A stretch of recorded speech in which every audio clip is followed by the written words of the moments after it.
Olá a todos, preparem-se para mais um mergulho profundo no fantástico mundo da gramática portuguesa. Hoje vamos explorar duas orações subordinadas que às vezes deixam qualquer um de nós a coçar a cabeça: as orações relativas e as orações completivas. É verdade. Sei que os nomes podem parecer complicados, mas acreditem, quando perceberem a lógica por trás delas, vão sentir-se verdadeiros mestres da língua portuguesa. E a verdade é que estas orações estão por todo o lado, mesmo que não nos apercebamos. Dominar as diferenças entre elas vai dar-vos mais segurança e precisão, tanto a falar como a escrever. Exatamente. É como aprender a usar as peças certas na construção de uma frase. Mas antes de começarmos a construir, o que acham de analisarmos os diferentes tipos de peças que temos à disposição? Boa ideia. Orações relativas e completivas usam a palavra que, mas o papel que desempenham é totalmente diferente. Concordo. Imaginem que estão a montar um puzzle. As orações principais são as peças centrais que nos dão a ideia geral da imagem. As orações subordinadas, como as relativas e as completivas, são as peças que completam o puzzle, adicionando detalhes e nuances. Ok, vamos então começar pelas orações relativas, o que as torna tão especiais. As orações relativas são como adjetivos em forma de frase. Elas dão-nos mais informações sobre um substantivo na oração principal. Por exemplo, imaginem a frase: o livro que comprei é muito interessante. Ah, já percebi. A frase principal é: o livro é muito interessante. E a parte que comprei é a oração relativa, que nos diz qual é o livro, certo? Exatamente. Yeah. É como se disséssemos, de todos os livros que existem, o que eu comprei é muito interessante. A oração relativa que comprei está a restringir o significado do livro, a especificar qual é o livro em questão. E a estas chamamos orações relativas restritivas. E se disséssemos: o meu livro que comprei na semana passada é muito interessante. A informação que comprei na semana passada não é crucial para identificarmos qual é o livro, certo? Perfeito. Nesse caso, a oração relativa que comprei na semana passada é não restritiva, ou seja, adiciona uma informação extra, mas não é essencial para sabermos de que livro estamos a falar. Reparem que, neste caso, a oração relativa está entre vírgulas, o que nos ajuda a identificá-la como não restritiva. Fascinante. Então, para além do quem, existem outras palavras que podem introduzir uma oração relativa. Sem dúvida, temos o quem, que se usa para pessoas, como em a pessoa que me ajudou era muito simpática, e também temos o qual, a qual, os quais e as quais, que podem ser usados para evitar repetições do que, por exemplo, o carro, o qual era vermelho, estava estacionado na rua. Então, já sabemos que as orações relativas funcionam como adjetivos. E quanto às orações completivas? Que papel desempenham elas nas frases? As orações completivas são como atores que se disfarçam de substantivos. Elas completam o sentido da frase, atuando como sujeito, objeto ou complemento. Por exemplo, o professor disse que a prova seria fácil. Interessante. Então a oração principal é o professor disse. E a oração completiva, que a prova seria fácil. É aquilo que o professor disse, certo? Precisamente. A oração completiva funciona como complemento direto do verbo disse. Se a tirássemos, a frase ficaria incompleta. O professor disse. É como se faltasse uma peça fundamental do puzzle. E essa peça pode aparecer em diferentes posições na frase. Exatamente. As orações completivas são versáteis. Podem ser o sujeito da frase, como em é verdade que o tempo voa, ou podem ser um complemento de um nome, como em tenho medo que chova. Uau, tantas possibilidades. Mas como é que sabemos se estamos perante uma oração relativa ou completiva? Ambas usam o que? Existe algum truque? Claro que sim. Um dos truques é o teste da subscrição. Nas orações relativas, normalmente podemos substituir o que por qual, a qual, etc. Nas completivas, essa substituição não funciona. Tipo na frase, o livro, o qual comprei, é muito interessante. A substituição soa bem, mas o professor disse a qual a prova seria fácil, fica completamente esquisito. Exatamente. É como tentar encaixar uma peça de puzzle no lugar errado. Nossa, acham sentido. Mas confesso que ainda me sinto um pouco inseguro na hora de distinguir as duas. Que outras dicas me pode dar? Bom, outro aspecto importante é o tipo de palavra que a oração quis está a modificar. Repare que as orações relativas costumam referir-se a substantivos concretos, como livro, carro ou pessoa. Já as completivas muitas vezes completam o sentido de verbos, adjetivos ou substantivos abstratos, como dizer certeza ou medo. Já estou a começar a ver a luz ao fundo do túnel. Mas imagino que a prática seja fundamental para dominar estas orações, certo? Sem dúvida. Quanto mais praticarem, mais natural se tornará a identificação destes tipos de orações. É como aprender a andar de bicicleta. No início podemos sentir-nos inseguros, mas com o tempo e a prática tudo se torna mais fácil. E acreditem, a sensação de conseguir dominar estas estruturas gramaticais é muito gratificante. Concordo plenamente. E para ajudar-vos nessa prática, preparamos alguns exemplos desafiantes que vamos analisar na segunda parte deste Deep Dive. Estejam atentos e preparem-se para testar os vossos conhecimentos. Até já. Bem-vindos de volta a Exploradores da Gramática. Prontos para mais uma dose de orações relativas e completivas. Preparadíssimos. Na primeira parte aprendemos a distingui-las, mas confesso que ainda tenho algumas dúvidas. É que por vezes ambas parecem tão semelhantes. É compreensível, mas não se preocupem com a prática, vão conseguir identificá-las no piscar de olhos. E para vos ajudar hoje, vamos analisar alguns exemplos mais desafiantes. Preparados? Pode mandar vir. Ótimo. Então escutem com atenção esta frase. A notícia de que a empresa faliu chocou a todos. O que vos parece? A oração de que a empresa faliu é relativa ou completiva? A oração está a completar o sentido da palavra notícia, a explicar qual foi a notícia certo. E se tentarmos substituir a oração por isso, fica: a notícia disso chocou a todos. Parece-me que funciona. Excelente raciocínio. A substituição por isso é um ótimo truque para identificar orações completivas. Neste caso, a oração do que a empresa faliu é de fato uma oração completiva. Mas reparem na preposição de antes do que. Nas orações completivas, a preposição costuma introduzir a própria oração complementando o sentido da oração principal. Lembro-me de ter aprendido isso na primeira parte. Então, se virmos uma preposição antes do que, é um sinal de que podemos estar perante uma oração completiva. Exatamente. Mas atenção, nem sempre é assim tão linear. Por vezes, as preposições também podem aparecer em orações relativas. A diferença é que nas relativas, a preposição normalmente se refere ao verbo da oração subordinada. Vejam este exemplo. O livro de te falei é emocionante. A preposição de está ligada ao verbo falar, como em falar de. Já percebi. Então, a preposição de não está a introduzir a oração relativa que te falei, mas sim a complementar o verbo falar. Perfeito. É como um detetive a seguir as pistas para desvendar um mistério. Adoro essa analogia, mas confesso que ainda me sinto um pouco perdido com tantas regras e exceções. Há alguma forma de simplificar tudo isto? Claro, o segredo está em analisar a função da oração cu na frase. Perguntem-se. A oração está a adicionar informação extra sobre um substantivo ou está a completar o sentido da frase atuando como substantivo? Então, se a oração estiver a descrever um substantivo, é uma oração relativa. Se estiver a completar o sentido da frase, é uma oração completiva. Exatamente. E para vos ajudar a interiorizar este conceito, vamos praticar com mais alguns exemplos. O que acham da frase? Os alunos que estudaram passaram no exame.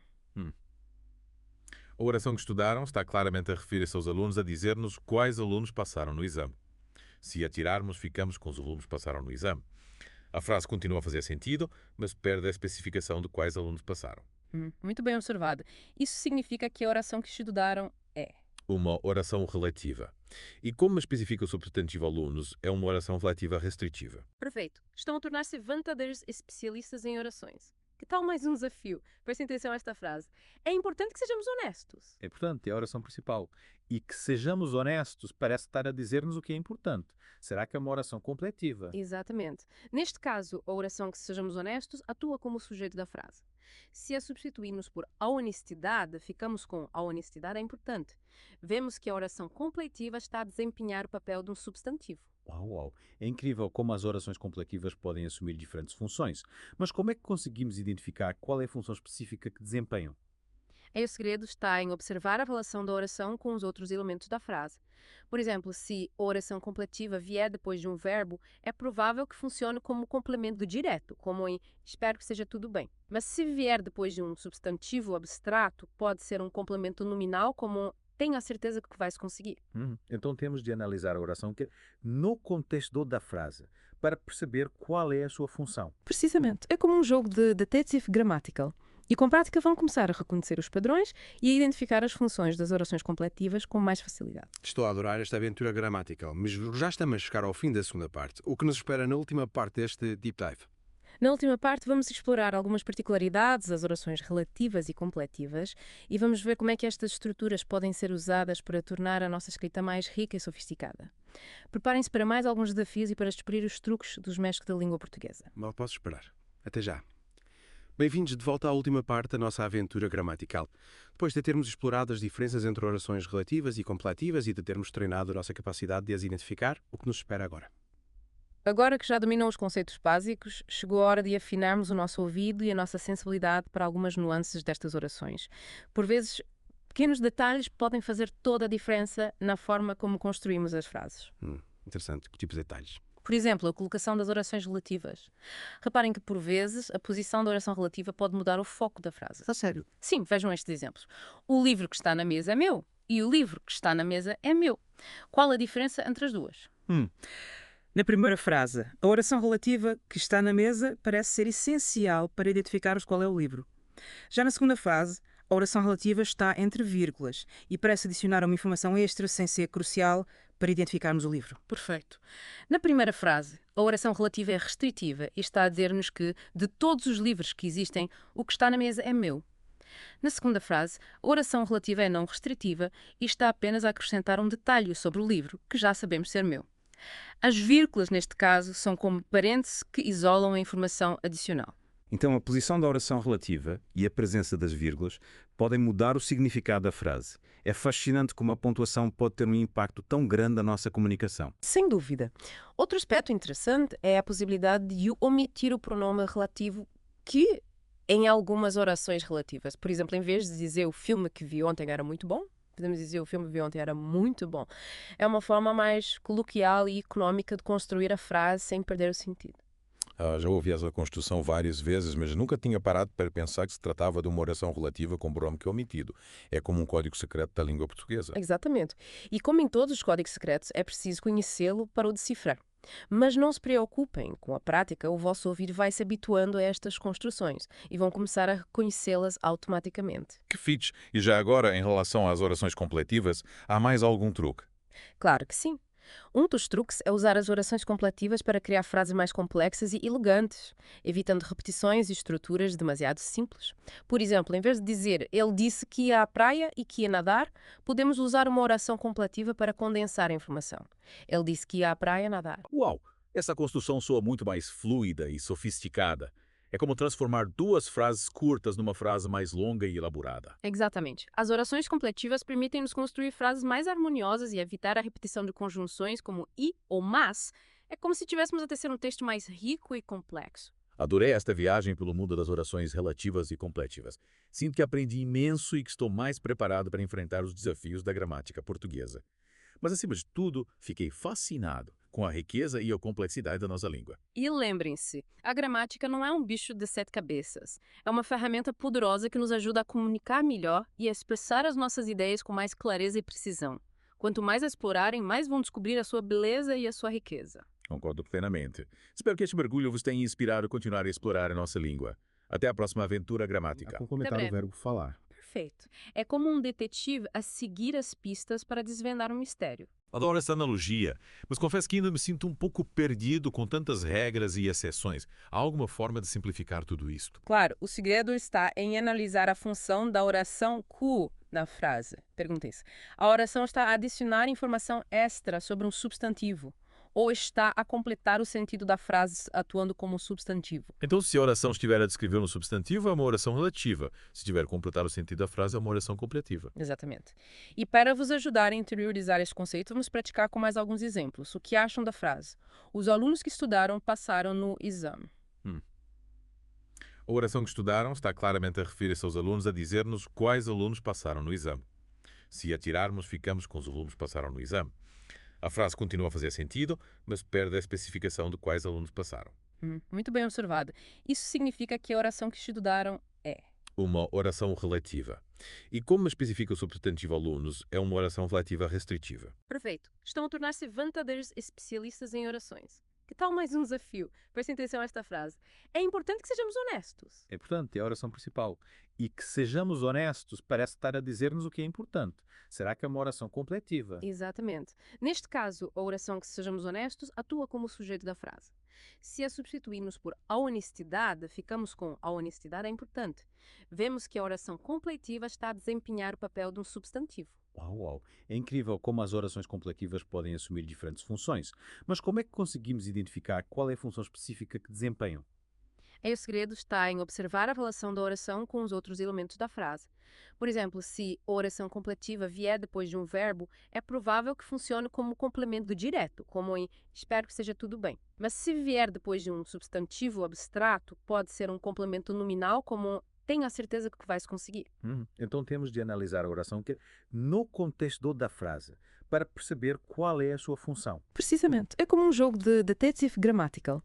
E com prática vão começar a reconhecer os padrões e a identificar as funções das orações completivas com mais facilidade. Estou a adorar esta aventura gramatical, mas já estamos a chegar ao fim da segunda parte. O que nos espera na última parte deste Deep Dive? Na última parte, vamos explorar algumas particularidades das orações relativas e completivas e vamos ver como é que estas estruturas podem ser usadas para tornar a nossa escrita mais rica e sofisticada. Preparem-se para mais alguns desafios e para descobrir os truques dos mestres da língua portuguesa. Mal posso esperar. Até já. Bem-vindos de volta à última parte da nossa aventura gramatical. Depois de termos explorado as diferenças entre orações relativas e completivas e de termos treinado a nossa capacidade de as identificar, o que nos espera agora? Agora que já dominam os conceitos básicos, chegou a hora de afinarmos o nosso ouvido e a nossa sensibilidade para algumas nuances destas orações. Por vezes, pequenos detalhes podem fazer toda a diferença na forma como construímos as frases. Interessante. Que tipo de detalhes? Por exemplo, a colocação das orações relativas. Reparem que, por vezes, a posição da oração relativa pode mudar o foco da frase. A sério? Sim, vejam estes exemplos. O livro que está na mesa é meu e o livro que está na mesa é meu. Qual a diferença entre as duas? Na primeira frase, a oração relativa que está na mesa parece ser essencial para identificarmos qual é o livro. Já na segunda fase, a oração relativa está entre vírgulas e parece adicionar uma informação extra sem ser crucial para identificarmos o livro. Perfeito. Na primeira frase, a oração relativa é restritiva e está a dizer-nos que, de todos os livros que existem, o que está na mesa é meu. Na segunda frase, a oração relativa é não restritiva e está apenas a acrescentar um detalhe sobre o livro, que já sabemos ser meu. As vírgulas, neste caso, são como parênteses que isolam a informação adicional. Então, a posição da oração relativa e a presença das vírgulas podem mudar o significado da frase. É fascinante como a pontuação pode ter um impacto tão grande na nossa comunicação. Sem dúvida. Outro aspecto interessante é a possibilidade de omitir o pronome relativo que, em algumas orações relativas, por exemplo, em vez de dizer o filme que vi ontem era muito bom, podemos dizer o filme que vi ontem era muito bom.